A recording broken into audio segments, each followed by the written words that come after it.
Hydrocarbon का रसायन पढ़ना है हमको। इसके शुरुआत में हम संरूपण वगैरह पढ़ेंगे जो बाद में पढ़ेंगे। अभी हम बनाने की विधियां पढ़ रहे हैं, ठीक है। तो हाइड्रोकार्बन के रसायन में सबसे पहले पढ़ेंगे हम एल्केन बनाने की विधि। इस अभिक्रिया को सबात्तीय सेंड्रेन्स विधि के नाम से जाना जाता है। सबात्तीय सेंड्रेन्स अभिक्रिया, ठीक है। आप देखिए ये CH2 डबल बॉन्ड CH2 है, यानी ये एथिलीन है। इसको हम H2 दे रहे हैं निकेल की उपस्थिति में 523 से 573 केल्विन तक। तो ये 2H में से एक H अगर मैं यहां दे दूं तो ये CH3 हो जाएगा, एक H यहां दे दूं तो ये CH3 हो जाएगा और एक बॉन्ड क्या हो जाएगा, हट जाएगा। क्योंकि 2H मिलकर एक बॉन्ड बनाते हैं ना, तो एक बॉन्ड कम करिए और एक एक H दे दीजिए, तो ये बन गया CH3 यानी एल्कीन से बन गया alkene. CH2 double bond CH2 से CH3 बन गया। सेम अभिक्रिया प्रोपीन में करेंगे। ये CH3CH डबल बॉन्ड CH2 था, प्लस H2 डाले प्लेटिनम और पैलेडियम की उपस्थिति में निकेल। तीनों में से आप कुछ भी डाल सकते हैं और डालने के बाद हम अभिक्रिया को बढ़ाएंगे आगे।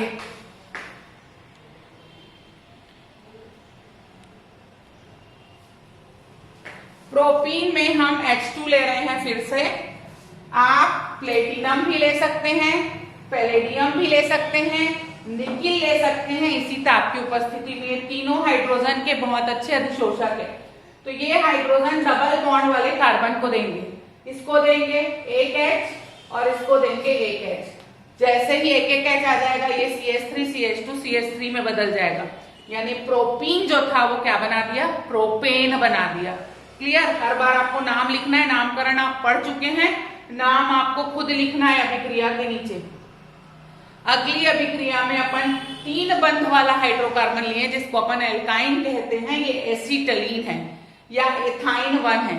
क्या है ये, एसिटलीन है पुराने नाम में, या इसी को हम एथाइन 1 कहते हैं। हाइड्रोजन की संख्या 2H2 कर दी गई है, यानी कुल 4 हाइड्रोजन लिए गए हैं। 2H2 का मतलब 2 दूनी 4। निकेल की उपस्थिति में फिर से उसी ताप पर यह अभिक्रिया कराई जा रही है। तो इस बार आप, चूंकि आपके पास 4H है तो 2H इसको दीजिए और 2H इसको दीजिए। जैसे ही वो 2H लेगा CH3 बनाएगा, ये भी 2H लेगा CH3 बनाएगा। तो चूंकि कुल 4H दियो तो कितने बॉन्ड हटेंगे, 2 बॉन्ड हट जाएंगे और फिर ये सिंगल बॉन्ड में बदल जाएगा और CH3 बॉन्ड CH3 एथेन बन जाएगा। क्लियर। तो ये विधि थी सबात्तीय सेंड्रेन्स विधि, जिसमें बहुत सिंपल तरीके से आपने एथिलीन को H2 दिया, एक एक H दिया, एथेन बनाया, एक बॉन्ड कम किया। सेम अभिक्रिया प्रोपाइन में की, H2 दिया, एक एक H दिया, एक बॉन्ड हटाया, प्रोपेन बनाया। एसिटिलीन में थोड़ा सा बदल दिया, 2H2 लिया, H2 ले रहे थे उसकी जगह 2 मोल ले लिए, तो कुल 4H हो गए। 2H इसको दिया, 2H इसको दिया। अंडर द सेम कंडीशन का मतलब होता है जैसा अभी कर्मक आपने ऊपर लिया है वैसा ही आप नीचे भी लेने वाले हैं। तो इसको भी 2H देंगे, इसको भी 2H देंगे, 2-2H देते ही ये CH3 में बदलेगा और 2 बॉन्ड हटेगा। एक H यानी कुल 2H मिलके एक बॉन्ड हटाते हैं, तो 4H मिलके कितने बॉन्ड हटाएंगे, 2 बॉन्ड हटाएंगे। अगली अभिक्रिया है वुड्स अभिक्रिया। वुड्स अभिक्रिया में आपको क्या करना था, C2H5Br एथिल ब्रोमाइड, फिर से Br(C2H5) उल्टा लिखा गया है, ये एथिल ब्रोमाइड ही है। उल्टा इसलिए लिखे ताकि अभिक्रिया आपको समझ में आए। और बीच में आपने डाला है 2 मोल सोडियम, तो 2 मोल सोडियम से क्या होने वाला है, ये Br और ये 2Na और ये Br निकल जाएगा, तो 2NaBr आपका बाहर हो जाएगा। अब आपके पास क्या बच रहा है, C2H5 बॉन्ड C2H5, जिसको आप ऐसे कभी नहीं लिखोगे। C2H5 बॉन्ड C2H5 नहीं लिखना है, आपको लिखना है CH3 CH2 CH2 और CH3। या तो आप ऐसे लिखिए या आप लिखते C4H10। C2H5 बॉन्ड C2H5 नहीं लिखेंगे आप, इसलिए मैंने सुधार के दिखा दिया। गलत नहीं लिखेंगे आप, CH3 CH2 CH2 CH3 तोड़ के लिखेंगे, ब्यूटेन बना है, या C4H10 लिखेंगे। कैसे बना ब्यूटेन, ये 2 और 2 4 कार्बन और 10 हाइड्रोजन, तो CH3 CH2 CH2 CH3 butane बनाएंगे आप। ये कैसा हुआ? सममित एल्केन बना, मतलब जहां पे कार्बन की संख्या सम संख्या में। अगर आपको असममित एल्केन बनाना है तो एक आप CH3 लेंगे और एक C2H5 लेंगे। क्लियर है? तो एक CH3 और एक C2H5 की 2NA क्रिया कराएंगे तो आपका निकलेगा क्या चीज? 2NABr, और इसको लिखेंगे आप CH3 CH2 CH3, प्रोपेन बनेगा यहाँ पर। क्लियर? आप CH3 C2H5 नहीं लिखेंगे, आप लिखेंगे CH3 CH2 CH3, प्रोपेन बनेगा। ये सममित एल्केन बना है, असममित एल्केन है। इसमें सम संख्या में कार्बन था, इसमें विषम संख्या में कार्बन है। तो जब सम संख्या के कार्बन वाला बनाना है तो इधर दोनों चीजें समान रहेंगी, उधर का एल्किल हैलाइड और इधर का एल्किल हैलाइड समान रहेगा। लेकिन विषम संख्या वाला बनाना है तो एक मेथिल ब्रोमाइड लोगे, एक एथिल ब्रोमाइड लोगे। ठीक है? जरूरी नहीं आप ब्रोमाइड लो, आप क्लोराइड और आयोडाइड भी ले सकते थे, अभिक्रिया वहां भी संपन्न होगी। ठीक है? कोई भी हैलोजन लेना है आपको। अगली जो अभिक्रिया आ रही है वो फ्रैंकलैंड अभिक्रिया है, जो वुड्स अभिक्रिया के समान ही है, बस सोडियम की जगह यहाँ पे जिंक आने वाला है। सोडियम की जगह क्या आ जाएगा? जिंक। वहां 2 सोडियम लगा था, यहाँ एक ही जिंक लगेगा, क्योंकि एक सोडियम पर एक धन आयन रहता है लेकिन एक जिंक पर 2 धन आयन रहता है, इसलिए जिंक की संख्या कितनी हो गई है?